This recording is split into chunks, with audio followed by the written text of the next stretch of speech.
పొద్దున్నే ట్రైలర్ చూశాను. Game changer trailer చాలా అద్భుతంగా ఉంది, చాలా బాగా ఆడుతుంది అని చెప్పి మనస్ఫూర్తిగా అందరికీ అభినందనలు తెలియజేసుకుంటూ, ప్రత్యేకించి శంకర్ గారికి నాకు మనస్ఫూర్తిగా అభినందనలు తెలియజేసుకుంటూ, అలాగే తెలుగు చిత్ర పరిశ్రమకు సంబంధించినంత వరకు ఇది ప్రత్యేక ఓజీ గురించి చెప్తాను, లాస్ట్లో చెప్తాను. నేను ఓజీ తర్వాత అంటే మీరు వదలట్లా. మన ముందున్న సినిమా గేమ్ చేంజర్. గేమ్ చేంజర్ని బాగా చూడండి. ఎందుకంటే ఇది ఈ ఫంక్షన్ ప్రత్యేకించి గత ఈ మధ్యకాలంలో ఉన్న ఒత్తిడి తెలుసు మీకు. ఒక పబ్లిక్ ఫంక్షన్ అంటే ఎలాంటి ఒత్తిడి ఉంటుందో మీ అందరికీ తెలుసు. నేను చాలా ఆలోచించాను ఈ సమయంలో పెట్టాలా లేదా అంటే, సినిమా అనేది 10 మందికి తెలియచేయాలి. దిల్ రాజు గారు లాంటి వాళ్ళు 3 సంవత్సరాలు తీశారు సినిమా. 3 సంవత్సరాలు తీసింది వాళ్ళకి దొరికేది మహా దొరికితే ఒక 10 రోజులు. బడ్జెట్లు ఎక్కువైపోయినాయి. అలాంటి వాటికి మేము చేయగలిగేది ఎక్కువ మందికి తెలియజేసేలాగా ఇది part and parcel of cinema. అందుకని మేము కోరుకుంది చిన్న ఫంక్షన్ చేద్దాం. నన్ను అడిగారు గెస్ట్గా రమ్మని. నేను ఒకటే చెప్పాను, ఇంత పెద్ద ఫంక్షన్ చేయాలా లేదా, ఎందుకంటే మీ అందరికీ తెలుసు నా భయం. మీరు క్షేమంగా వచ్చి క్షేమంగా వెళ్ళాలి అని చెప్పి అహిర్నిశలు ఆకాంక్షించేవాడిని, శ్రమ పడేవాడిని. మీకు చిన్న దెబ్బ తగిలితే నా గుండె గాయం అవుద్ది. అందుకని నేను ఎప్పుడు సినిమా ఫంక్షన్ నేను చేసుకోవడానికి ఇబ్బంది నాకు. ఇందాక కూడా వచ్చినప్పుడు చాలా టెన్షన్తో ఉన్నా, ఎవరికైనా దెబ్బలు తగులుతాయి ఏదైనా అయిపోద్దా అని భయం ఉంది. మనస్ఫూర్తిగా మీ అందరికీ చేతులైతే నమస్కరిస్తున్నా, మీరు క్షేమంగా ఇంటికి వెళ్ళాలి. ఎందుకంటే మీ తల్లిదండ్రులు, మీరు ఒక సాయంత్రం ఆనందం కోసం వచ్చింది, దీన్ని విషాదం కాకూడదు. అందుకని మనస్ఫూర్తిగా సినిమాని సినిమాగానే చూడండి. కింద పడిపోయి మీద పడిపోయి తొక్కిసలాడుతూ హీరోలను చూడడం కంటే కూడా మీరు దూరం నుంచే ఇబ్బంది పడకుండా మీరు క్షేమంగా ఉండాలి, అందరూ క్షేమంగా ఉండాలి మనస్ఫూర్తిగా కోరుకుంటా ఉన్నాం. అలాగే అడగగానే టికెట్ రేట్స్ ఎందుకు పెంచాలి,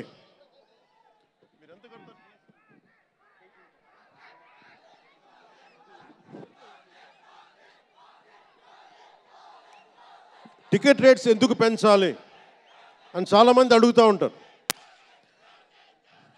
ఒక నిమిషం థ్యాంక్ యూ.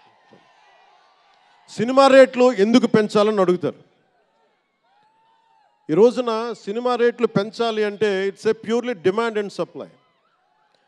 నాకు శంకర్ గారి సినిమా నేనే బ్లాక్లో కొనుక్కొని చూశాను చెన్నైలో. అది నా సరదా. అది అంటే నాకు ఇచ్చిన డబ్బులు నేను కొనుక్కొని చూశాను. ఇప్పుడు ఆ బ్లాక్లో వెళ్ళే డబ్బు ఎవరికో వెళ్ళిపోద్ది. అలా కాకుండా టికెట్ రేట్లు డిమాండ్ అండ్ సప్లై మీద ఉంటుంది. అలాంటి డబ్బులు పెరిగితే మీరు ఇష్టపడి మీ హీరోకో ఏదో ఇష్టమైన సినిమాకో మొదటి రోజే చూడాలనుకుంటారు. That's a demand. అందుకని ఎందుకు ఇంతంటే బడ్జెట్స్ పెరిగిపోయినాయి. తెలుగు సినిమా మొత్తం ప్రపంచపరంగా వెళ్తూ ఉన్నాయి. దీనికి డబ్బులు కావాలి అంటే పెట్టుబడులు కావాలి. మార్కెట్స్ పెరిగినాయి. అలాగే పెరిగిన ప్రతి రూపాయికి 18% జిఎస్టీ కడతాం. ప్రభుత్వానికి ట్యాక్స్ వస్తుంది. పెరిగిన ప్రతి రేటుకి ట్యాక్స్ వస్తుంది. ఇదేదో ఉట్టినా ఇవ్వట్లేదు ప్రభుత్వం. ప్రతి ఒక్కరికి ఏముంటుందంటే దీని ఒక ఫాల్స్ నెరేటివ్ ఉంది బయట. నా సినిమాకి టికెట్ రేట్లు పెంచకపోగా తగ్గించేశారు. భీమ్లా నాయక్కి ఇప్పుడు చాలామంది హీరోస్ అందరూ కూడా వాళ్ళెవరూ కూటమికి మద్దతు చెప్పలేదు. కానీ మేము ఎక్కడ వివక్ష చూపించాల, అందరూ బాగుండాలని కోరుకుంటాం. ఎందుకంటే చిత్ర పరిశ్రమకి మొన్న దిల్ రాజు గారు కూడా చెప్పారు, చిత్ర పరిశ్రమకి రాజకీయ రంగు పులమటానికి మాకు ఇష్టం లేదు. Though I belong to NDA, though I'm head of Jana Sena party, cinema should be treated as a separate entity. No politics should seep into cinema.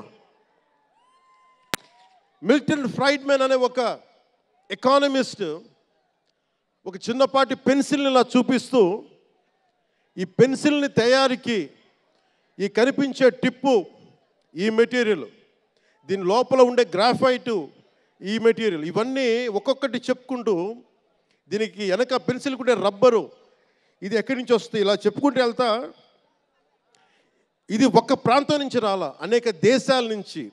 Graphite ఏమో ఎక్కడ వేరే కంట్రీస్ నుంచి.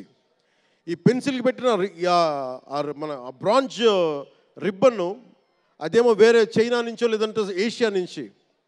ఈ చేసిన వాళ్ళందరూ ఒక మతం కాదు, ఒక కులం కాదు, ఒక దేశం కాదు. ఒక చిన్నపాటి పెన్సిల్కే ఒక రకరకాల వ్యక్తులు, రకరకాల దేశాలు కలిసి రావాలి. అలాంటిది ఇంత సినిమాకి శంకర్ గారు తమిళియన్, మనకి దిల్ రాజు గారు ఫ్రమ్ తెలంగాణ. ఇక్కడ ఒక్కొక్కరిని అడగండి, ఒక్కొక్కరు ఒక్కొక్క రాష్ట్రం నుంచి వస్తారు. బట్ అందరూ కలిసి సినిమాని తీస్తారు, మీకు ఆహ్లాదం కలిగజేస్తారు. ఇప్పుడు మాకుంటుంది, నేను ఎప్పుడు కూడా నాకు ఇష్టం లేనిది సభావేదికగా ఒకటి శంకర్ గారికి కానీ, దిల్ రాజు గారికి కానీ, తెలుగు చిత్ర పరిశ్రమకు కానీ, భారతీయ చిత్ర పరిశ్రమకు కానీ ఒకటితే మనం నేర్చుకోవాలి.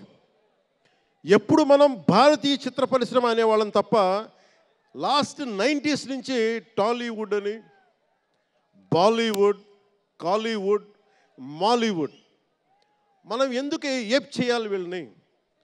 Why do we have to ape Hollywood? మనం ఒకప్పుడు మాయాబజార్ లాంటి సినిమాలు తీసిన వాళ్ళం, మూకీలు తీసిన వాళ్ళం. చిత్ర పరిశ్రమ ఒక బెంగాల్లో పరివిడిల్లింది అక్కడ. సో మనం ఎందుకు వీళ్ళని ఫాలో అవ్వాలి? వాళ్ళు హాలీవుడ్ డిసిప్లైన్ ఫాలో అవ్వం, Hollywood method of film making follow అవ్వం, Hollywood method of skill development follow అవ్వం. కానీ ఆ వుడ్ను మటుకు తీసుకున్నాం, మాలీవుడ్. ఇది మటుకు మానాలి. ఎందుకంటే మనకు ఒక కాళిదాసు ఉన్నాడు, మహా కవులు, కళాకారులు గొప్ప గొప్ప కావ్యాలు రాశారు. సో మన జాతి తాలూకు ప్రాముఖ్యతని సినిమాలే చెప్పగలగాలి. అందుకని హాలీవుడ్ని అనుకరించడం మానేయాలి. మనదైన సత్తా, మనదైన కథ, మనదైన బలం మనం చూపించాలి విశ్వానికి.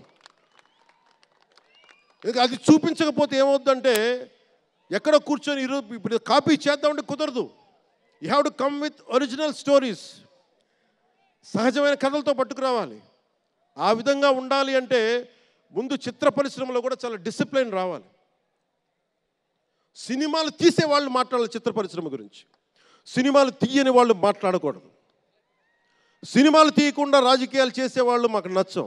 అది ఎన్డీఏ తరపు నుంచి నేను చెప్తా ఉన్నాను. తెలుగు చిత్ర పరిశ్రమ గురించి మాట్లాడాలి అంటే సినిమాలు తీసి దానికి సాధక బాధలు అర్థం చేసుకున్న వాళ్ళే మాట్లాడాలి. మన తెలుగుదేశం, జనసేన, భారతీయ జనతా పార్టీ, ఎన్డీఏ ప్రభుత్వం, వారితోనే మాట్లాడతాం, వారితోనే గుర్తిస్తాం. అలాగే చాలాసార్లు సినిమా టికెట్ల కోసం హీరోలకి పనేంటి, హీరోలు ఎందుకు రావాలి, అది మాకు ఇష్టం లేదు.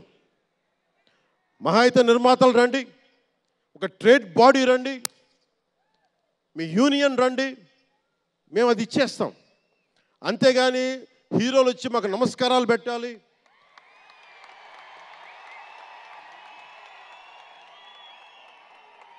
అంత ఒక లో లెవెల్ వ్యక్తులం కాదు మేము. దీన్ని ఎక్కడి నుంచి నేర్చుకున్నాం? స్వర్గీయ నటరత్న ఎన్టీ రామారావు గారి దగ్గర నుంచి నేర్చుకున్నాం. మహానటుడు, ఆయనని ఎంతమంది విమర్శించినా, కోటా శ్రీనివాసరావు గారు విమర్శించినా, ఆయన ఎప్పుడన్నా యాక్ట్ చేస్తే ఆయనతో పాటు ఏం బ్రదర్ బాగున్నారు అని చెప్పి చాలా గుండెలు నిండుగా పలికే వ్యక్తి మహానుభావుడు ఎన్టీ రామారావు గారు.